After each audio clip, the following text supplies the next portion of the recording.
prank ended up as a threat to the Oregon City. Several fire hydrants were opened up and left running for more than an hour. KOIN Local 6 reporter Eric Taylor live in Oregon City tonight. Eric, so this was a massive waste of water, but how much are we talking about here? Jeff, best we can tell, the culprit or culprits would pull up, crack open the cover, crank out the water up here. Some were running for 90 minutes before they were shut off. That's 900,000 gallons of water left to pour out throughout hydrants throughout the city. Firefighters could barely keep up with it, Jeff, and the ones behind it all have yet to be caught.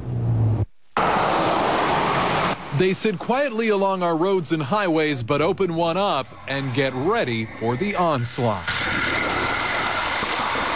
It stings your hand to touch it. The force could easily knock a person over, and this constant blast of water is also what turned Jim Bluxrud's front street into a canal Tuesday night. So we were out, in the front yard, and all of a sudden you just hear rushing water, and we walk up here, and the whole street's flooded with water, and we look up, and the fire hydrant's shooting out. This hydrant is just one of 12 around Oregon City that vandals opened up and let go.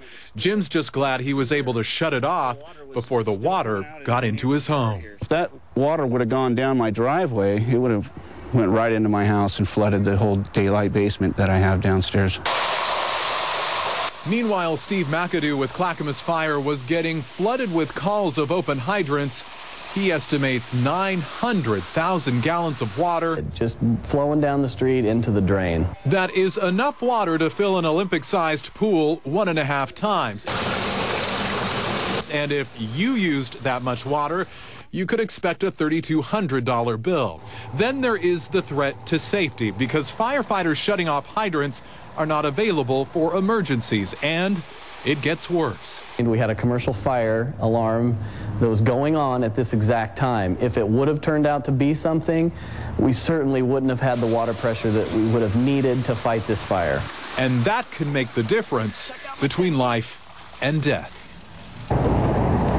There were a few reports of brown, rusty water. The water department here says it should be fine now, and the water has never been unsafe to drink. By the way, tampering with the fire hydrant is a crime that can land you $2,000 in fines and maybe even jail time. We're live in Oregon City. Eric Taylor, KOIN Local 6. Jeff, back to you.